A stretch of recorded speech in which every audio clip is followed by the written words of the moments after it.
আমরা স্ট্রেসে থাকি, আমরা বার্ন আউট হয়ে যাই, আমরা অ্যাংজাইটিতে থাকি। এর কারণটা কি? এর কারণটা হচ্ছে আমরা বেশি, বেশি আর্জেন্ট জব করি। মানে হচ্ছে এখনই করতে হবে, ইমিডিয়েট ক্রাইসিস, এক্ষুনি রেসপন্ড করতে হবে। তো এই জায়গা থেকে যদি আপনি বের হতে চান, আপনার প্রোডাক্টিভিটি যদি 40% বাড়িয়ে নিতে চান, এই ভিডিওটা আপনার জন্য। তো আসুন আমরা একটা 5P ফর্মুলা দিব। এখান থেকে আমরা দেখাবো যে আপনি একটা প্রজেক্ট, নতুন একটা প্রজেক্ট করবেন এবং একটা প্রজেক্ট প্রপোজাল তৈরি করবেন এবং এটাকে প্রেজেন্টেশন করবেন। এইটাকে আমরা কিভাবে 5P ফর্মুলা দিয়ে আমরা দেখাতে পারি। তো ১ম P টা হচ্ছে যে প্ল্যান, প্ল্যান করা। তো আমরা আসলে প্ল্যানটা কিভাবে করব? প্যারেটো একটা রুল দিয়েছে 80-20 রুল। এটা বিশ্ববিখ্যাত একটা রুল। তিনি বলেছে আপনি যদি 20% ইফোর্ট দিয়ে 80% কিন্তু আপনি ফলাফল পেতে পারেন। আপনি হচ্ছে অফিসের ম্যানেজিং ডিরেক্টর। আপনি প্রজেক্ট প্রপোজালটা যেভাবে তৈরি করবেন এবং প্রেজেন্টেশন করবেন এইটার আপনি লিড দিচ্ছেন। তো আপনি এখান থেকে ১০ টা কাজ যদি থাকে ২ টা কাজ করুন যেখান থেকে আসলে 80% ফলাফল আসবে। বাকি কাজগুলি ডেলিগেট করুন। নাম্বার 2 হচ্ছে ব্রায়ান ট্রেসি একটা ফর্মুলা দিয়েছে 9-10 রুল। তিনি বলেছে আমরা যখন প্ল্যানিং করছি তখন যদি আমরা মাত্র 10% সময় যদি বেশি স্পেন্ড করি, সেক্ষেত্রে কিন্তু আমরা যখন কাজটা সম্পাদন করব, সেক্ষেত্রে আমাদের 90% কিন্তু সময় সেভ হয়ে যাবে। তো এই প্রিন্সিপালটাও আমরা এখানে ফলো করব।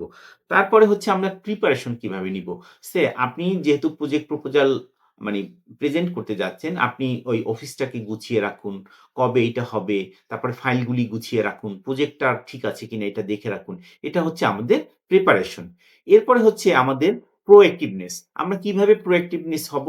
কখন আমরা এই আমাদের প্রেজেন্টেশনটা দিব, আমরা এখানে কখন কি বলব, এই ধরনের একটা প্ল্যান আমাদের তৈরি করে নিতে হবে। এটা হচ্ছে আমাদের প্রোঅ্যাক্টিভনেস।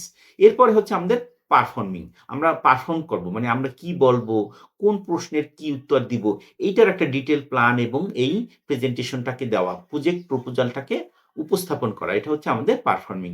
নাম্বার 5 হচ্ছে পার্সোনাল ওয়েলবিং। একজন লিডারের তো পার্সোনাল এবং মেন্টালি তার ভালো থাকতে হবে। তার একটা সুন্দর একটা শিডিউল করা, সঠিকভাবে ঘুমানো, ভালোভাবে খাওয়া। এটা হচ্ছে পার্সোনাল ওয়েলবিং এর পার্ট। তো আমাদের ৫ টা পি শেষ হয়ে গেল। এরপরে যে জিনিসটা আসে, আপনি যদি প্রোঅ্যাক্টিভ না হন সেটা তাহলে সেখান থেকে এর উল্টা যেটা সেটা হচ্ছে প্রোক্রাস্টিনেশন আসবে। এটাকে বলা হয় দীর্ঘসূত্রিতা। মানে ডিলে করা। আরেকটা জিনিস আমরা শুনে থাকি যে সেন্স অফ আর্জেন্সি থাকা। হ্যাঁ, কোন একটা ক্রিটিক্যাল অবস্থায় আসলে ইমিডিয়েট অ্যাকশন নেওয়া এটাকে বলা হয় সেন্স অফ আর্জেন্সি। কিন্তু সেন্স অফ আর্জেন্সি খুব বেশি থাকা ভালো নয়। মানে আপনার ইমিডিয়েটলি করতে হবে যেটাকে আমরা সেন্স অফ আর্জেন্সি বলছি সেটা করা উচিত মেক্সিমাম 20%। তো এভাবে যদি আমরা করি তাহলে কিন্তু আমাদের প্রোডাক্টিভিটি 40% এর মতো ইনশাআল্লাহ বেড়ে যাবে।